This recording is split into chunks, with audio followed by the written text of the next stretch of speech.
இப்போ கடலை மிட்டாய் எப்படி பண்றதுன்னு இன்னைக்கு பார்ப்போம். 2 கப் வறுக்காத கடலை எடுத்திருக்கேன். 2 கப் கடலைக்கு வந்து 1 கப் வெல்லம் பொடி பண்ணி வச்சிருக்கேன். ஒரு 1/4 டீஸ்பூன் அளவு ஏலக்காய் தூள் எடுத்திருக்கேன்.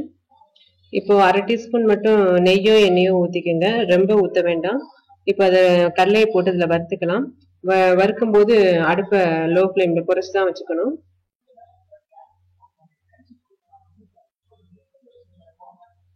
நல்லா வெடிச்சு வர சத்தம் கேட்கும், அப்போது நீங்க அமர்த்திடலாம்.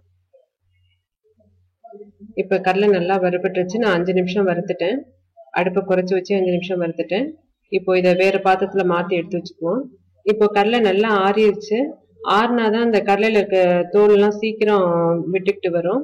இப்படி உள்ளங்கையில வச்சு 2 கையும் வச்சு நல்லா தேய்ச்சிங்கன்னா அது உதிர்ந்து வந்துடும். அந்த தோல்லாம் உதிர்ந்து வந்த தோலை நீங்க ஊதி விட்டீங்கன்னா கடலை தனியா தோல் உரிச்ச கடலை வந்துடும்.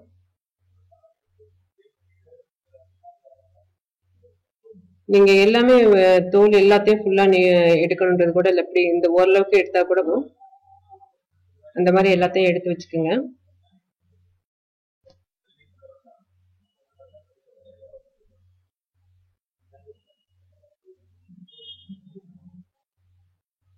இப்போ வெல்லத்தை ரெடி பண்ணுவோம். இந்த வெல்லத்தை போட்டுக்கலாம். வெல்லம் காய்ச்சணும்.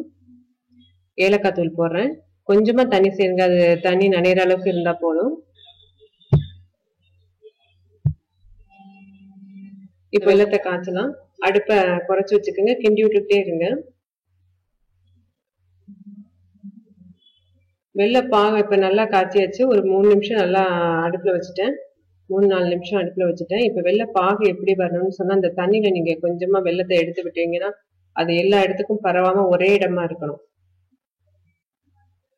நீங்க அந்த வெள்ளத்தை தண்ணியில விட்ட வெள்ளத்தை மறுபடியும் கையில எடுக்கிறதுனா எடுக்க வந்துடணும். அந்த மாதிரி இருக்கணும். பாருங்க, ஒன்னா சேர்க்க வருது. இந்த மாதிரி ஒன்னா சேர்த்து எடுத்துடலாம். இந்த பதம் வந்தோன்னா நீங்க அடுப்பை அமர்த்திடுங்க.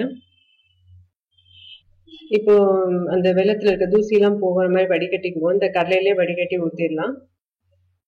சூடா இருக்கும் போதே வடிகட்டினா தான் ஆறினோன்னு வெள்ளம் இறுகிரும், அதனால வடிகட்ட வராது. அதனால சூடா இருக்கும் போதே வடிகட்டிருங்க.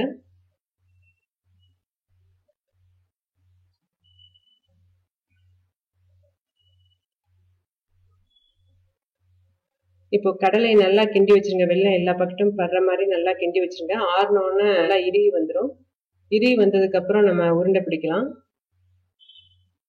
கொஞ்சம் ஆட்டது ஒரு 1/2 மணி நேரம் ஆகட்டும். நல்லா ஆறிடுச்சு. இப்போ நீங்க ஒவ்வொருக்காவும் கையை நினைச்சுக்கிட்டு அப்புறமாட்டி தான் உருண்டிக்கணும், அப்பதான் ஈஸியா வரும்.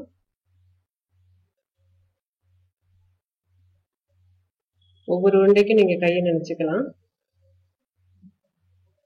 இது மாதிரி எல்லாத்தையும் உருட்டி எடுத்து வச்சிருங்க.